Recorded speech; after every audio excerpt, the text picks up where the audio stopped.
Halo semuanya, selamat datang di podcast Alhamdulillah Raples. Alhamdulillah. Oke, halo.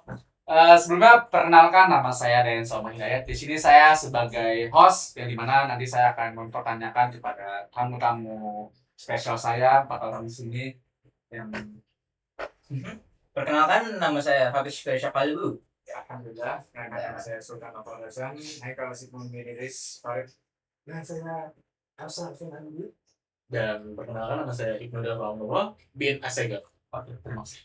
Jadi pada episode kali ini kami akan membahas sebuah fenomena yang semakin sering kita temui di era digital, yaitu judi online. Yang dimana tapi di sini saya akan lebih mensulikan ke judi bola.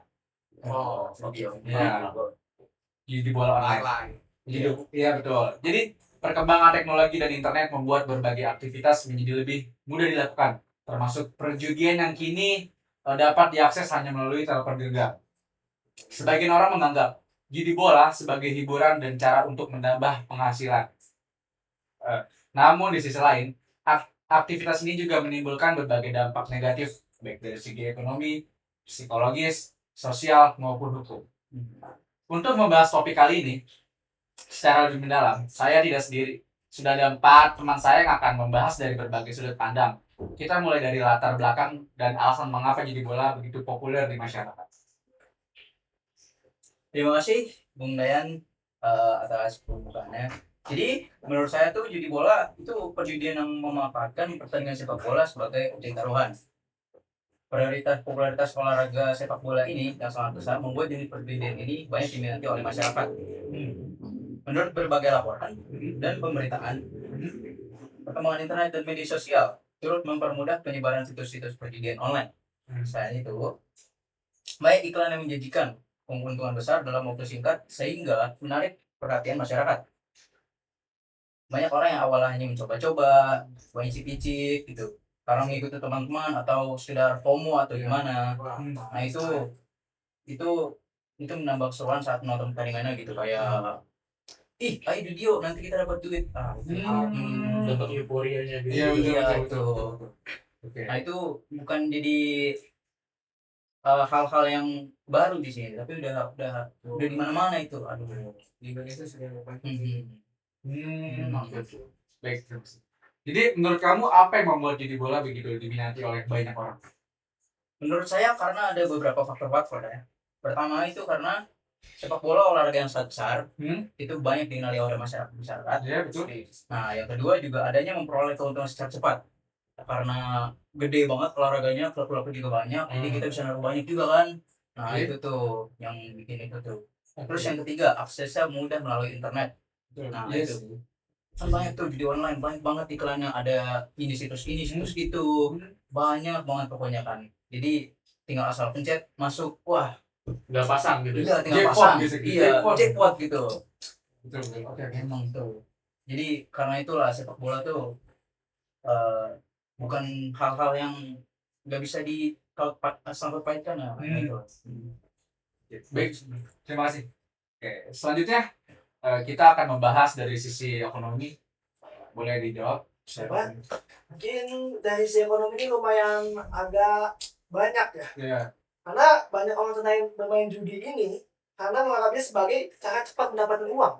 Dan kita tahu suatu yang instan itu akan berdampak tidak baik atau buruk. Mereka biasanya tergiur dengan cerita kemenangan yang beredar di media sosial, makanya mereka ikut-ikutan, atau pengalaman orang lain yang pernah mendapatkan keuntungan. Dan akibatnya muncul anggapan bahwa dengan modal kecil seorang bisa memperoleh keuntungan besar. Dan yang kita tahu itu adalah suatu hal yang buruk, karena suatu hal yang instan tidak bisa. Padahal pada kenyataannya lebih banyak orang yang mengalami kerugian daripada keuntungannya. Ketika kalah, sebagian orang justru mencoba bermain lagi dengan harapan dapat mengembalikan uang yang hilang. Dan fenomena ini dikenal sebagai istilah chasing lose, yaitu keinginan untuk terus bermain demi menutup kerugian sebelumnya. Jadi dia bermain untuk kerugian sebelumnya untuk menggantikan bahwa di depannya akan menang, dan itu jangan cari terjadi. demi menutup kerugian sebelumnya. Kondisi tersebut dapat menyebabkan seseorang kehilangan kontrol terhadap keuangannya. Oh. Berarti keinginan untuk mendapatkan keuntungan justru bisa membuat seseorang semakin terjebak ya? Betul, betul. Betul. Banyak kasus menunjukkan bahwa orang yang awalnya hanya bermain dengan nominal kecil akhirnya mengalami kerugian besar. Bahkan sampai berutang demi melanjutkan permainan. Wah, kacau sih, kacau. Jadi jangan sampai kita terjerumus pada perjudian online ini. Iya, betul. Tutup lubang kayak gitu ya. Nah, baik, terima kasih. Nah, selain kerugian finansial, tentu ada dampak lainnya kan? Bisa dijelaskan dampak-dampak lainnya? Saya biasa. Judi bola itu tidak hanya berdampak pada keuangan ya, Oh, tapi juga pada kondisi psikologi seseorang. Ketika seseorang menang, ia akan merasa senang dan terdorong untuk bermain lagi, kayak ketagihan gitu. Sebaliknya, ketika mengalami kekalahan, dia dapat merasakan stres, gila, dan rasa kecewa, bahkan emosi yang tidak stabil. Jika dilakukan secara terus-menerus, kebiasaan tersebut dapat berkembang menjadi kecanduan. Gitu. Orang yang mengalami kecanduan biasanya akan sulit berhenti. Dia kayak main terus gitu. Akan sulit berhenti terus memikirkan taruhan dan rela menghabiskan waktu serta uang demi berjudi, kayak dijual semua harta Iya. hidupnya gitu. Dampaknya juga dapat dirasakan oleh keluarga, lingkungan, dan sekitarnya. Masalah ekonomi, konflik rumah tangga menurun, prestasi belajar, serta terganggunya hubungan sosial merupakan beberapa dampak yang sering terjadi. Oke, terima kasih. Jadi, apa saja sih tanda-tanda seseorang, Bung, yang mulai mengalami kecanduan judi itu? Biasanya ada beberapa tanda yang umum ditemukan, seperti terus memikirkan taruhan, kayak dia ingin masang berapa gitu. Terus sulit berhenti walaupun sudah mengalami kekalahan, kayak kecanduan gitu, kayak ingin membalas dendam semuanya gitu. Terus menggunakan uang kebutuhan sehari-hari untuk berjudi, kayak buat kebutuhan makannya, untuk kebutuhan tempat tinggal itu dipakai, dialinin semua ke tempat judinya. Terus meminjam uang pada orang lain untuk bermain, kayak minjem pinjol untuk menutupi hutang-hutang lainnya dari judul bisa. Itu menjadi lebih mudah marah, stres ketika mengalami kekalahan, kayak stres gitu lah. Karena itu penting bagi masyarakat untuk memahami bahwa perjudian bukan hanya sekedar permainan, tapi mempengaruhi kesehatan mental dan kehidupan sosial seseorang. Oke, baik, terima kasih. Oke. Nah, sekarang kita bakal masuk ke aspek hukum dan upaya atau gimana cara pencegahannya. Baik, di Indonesia ini kan segala bentuk perjudian termasuk judi bola online itu kan merupakan aktivitas yang dilarang oleh hukum ya. Betul.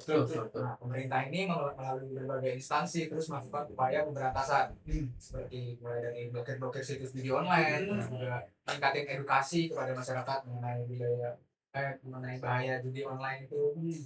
Tapi upaya pencegahan tidak hanya menjadi tanggung jawab pemerintah, peran keluarga, terus sekolah, dan yang paling penting itu lingkungan sekitar juga sangat penting dalam memberikan pemahaman kepada masyarakat, terutama bagi para generasi muda nih.